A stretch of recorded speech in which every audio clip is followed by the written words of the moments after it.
Hey, Crystal Maiden here for part 3 of Zelda 1.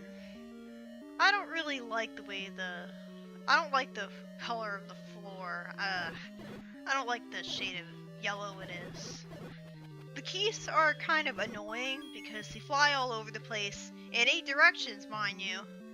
And the boomerang kind of helps, but they're still really annoying. They can hit you a lot. They feel cheap because they can move in 8 directions and you can't, and they can fly through everything. And these fires are especially annoying because even if you hit them with the white sword, they still split up into a bunch of red keys, and they fly all over the place. And if you kill them fast enough, you can actually kill all of the red keys at once, which is awesome. I love that they let you do that, but still, these guys are annoying. I don't know what kind of mythology they're based off of. I don't know what kind of monster is supposed to split into bats.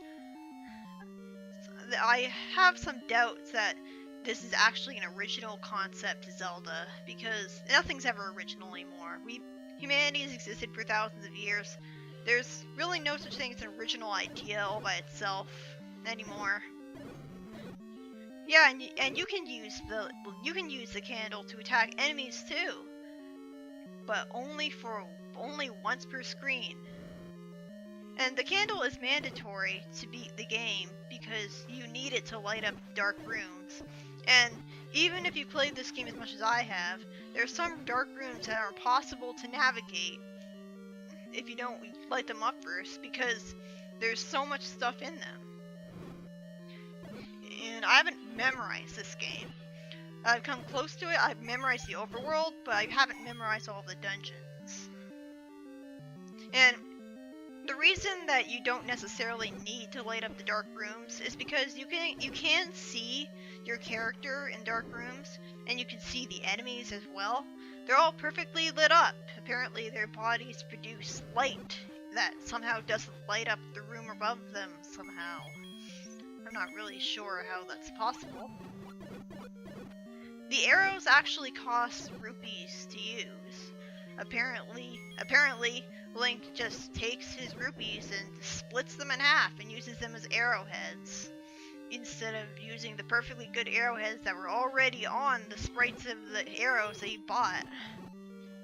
I guess it's supposed to be technological limitations of the NES that they couldn't have spared another arrow counter, because like they have a bomb counter, right? And they have a key counter and a rupee counter, and they have a whole bunch of counters for other stuff that you don't see numbers for. So I guess it's technological limitations, but I don't know. Just because it's an 8-bit game doesn't mean that it's capable of that little. I mean, look at the first generation of Pokemon.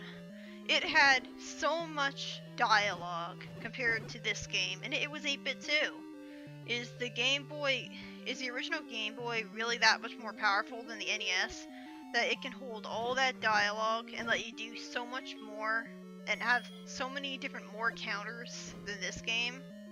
I mean, I know it's an NES compared to Game Boy, but it's weird because the Game Boy is not really capable of having as much color as the NES is. It took until the Game Boy Color for them to do that. And yet, the Game Boy is still somehow more powerful than the NES, because it can hold a lot more counters and stuff. Or maybe it's just the fact that this game is not having these problems because of early installment weirdness and technological limitations. Maybe some of its design decisions are just bad. The step ladder basically lets you move across one square of land, one square of water or lava. I'm not really sure how being on a wooden step ladder over lava allows you to get across it without being burned. And you know, it is a wooden step ladder, so wouldn't it be melted by the convection of the lava? But it's a magical step ladder. I mean, this is a fantasy world with magic and stuff. I can suspend my disbelief a little. The puzzles in this game's dungeons are pretty simple. I mean, most of the time, the so-called puzzles are restricted to just pushing blocks, and The annoying thing is you can't tell what block needs to be pushed and in what direction, and you can only push them after you beat all the enemies. I hate having to fight this boss more than once, and that's not the only time you'll be fighting this boss, by the way. It's also pretty unique of a Zelda game. Yeah, I already did that, and it gave me a woman giving me useless advice. And hell, she didn't even give me advice, she told me to pay her. She would have told you to keep going up on the mountain, and that's how you reach the 5th dungeon. Basically. But I didn't need to waste my money on her because I already knew what to do. Anyways, this game is unique in that, well, not only are there rooms that you can bomb and they don't appear on the map, and they have completely black floors, and sometimes they have treasure or something in them. And I think that's pretty cool. But another thing this game's unique for is that the mini-bosses don't have their own theme at all. They just appear in what look like perfectly normal rooms of the dungeon, and you fight them to no fanfare. And it certainly feels like more of a sense of accomplishment when you defeat what's supposed to be a boss about as easily as you would defeat a normal enemy. But it still comes off as kind of unnecessary and padding to me when I have to refight bosses I already fought again.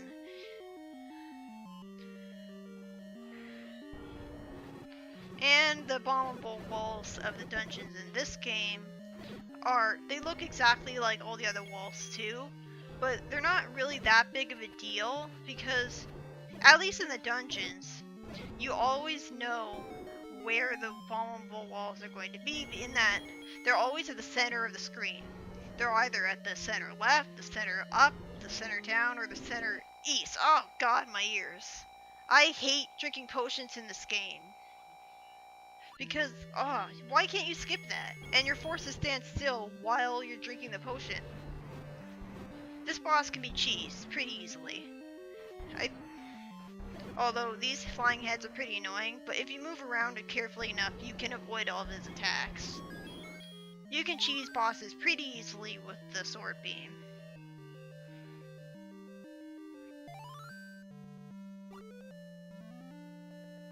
Yeah, but anyways, like, I think this game could have been a lot better than it was, and I don't know if it was time constraints or if they just didn't have much confidence in their ability to pack everything into an NES.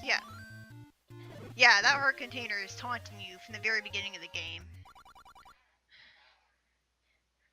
This game is a unique potion system where basically there's a blue potion and a red potion, and they both restore all of your health. But if you buy a blue potion when you already have a blue potion, then you'll get a red potion as a replacement. Because the red potion is essentially, basically the potions work sort of like the elixir in Wind Waker, only they don't give you an attack boost. It's just that they can be drinking twice. But yeah, that's another place that you can buy a magical shield for extra cheap. But good luck getting that. Good luck getting it to there as a really point of a game as I got the magical shield. This is the place where you can get the power bracelet. And an easy way to deal with these Armos guys is to just walk into them and place a bomb immediately after you see them. But you have such a tiny amount of bombs, even after getting the full bomb upgrade, that it's easy to run out of bombs. And there aren't that many shops that you can buy bombs from, because there's shops all over the place, and they sell at differing prices, which is unique for a Zelda game. Most Zelda games only have a few shops, and they tend to sell the same things. Or there's shops that sell the same things as other shops, but also sell different things along with that, and they're different prices from each other, so you can compare prices like it's real life. And again, if you manage your money right at the beginning of the game, you can buy the blue ring before even entering your first dungeon, and I've done that a couple times, but I haven't played through this game in a while, so... Yeah, I hate... that always happens to me.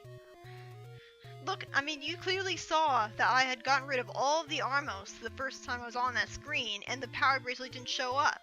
I hate how you have to. I hate how sometimes it doesn't show up for no reason at all. That's annoying. I don't know what the point of giving these Armos a separate graphic is. And these Lionels are pretty annoying. And you notice that I managed to maneuver my way around a blue one to get to white sword. It's pretty intimidating at that point of the game because you don't have that many health. And these ghosts, I think they're called Pose. Oh, I think you need the power bracelet to push that gravestone. And of course you need to use, a certain amount of heart containers in order to get that magical sword, because this is before the Master Sword. There wasn't any sort of Master Sword, there's only the magical sword. Yeah, that's cool, huh? You kill all of the ghosts you summoned, and, well, you can't actually attack the ghosts that were summoned from the gravestones. They're invincible. And they look exactly like the ghosts that you can attack. So that's kind of cheap, and I guess it's a risk versus reward situation. Because you can decide that it's worth it to get all of these, to summon a whole bunch of ghosts, or you can just say, nah, the potential large amount of money isn't worth it, and just kill one of them. Okay, this is what I'd like to call Hebra's Hill. Basically, because you meet another area like this in Four Swords Adventures later on. Basically, all you have to do is just keep going up and you'll reach the 5th dungeon. I don't really see how this is hard to figure out, though. I mean, it's a mountain. Of course you keep going up. Like, I don't remember ever looking up a guide for this. It's been so long. And the levers are pretty annoying. Alright, next part.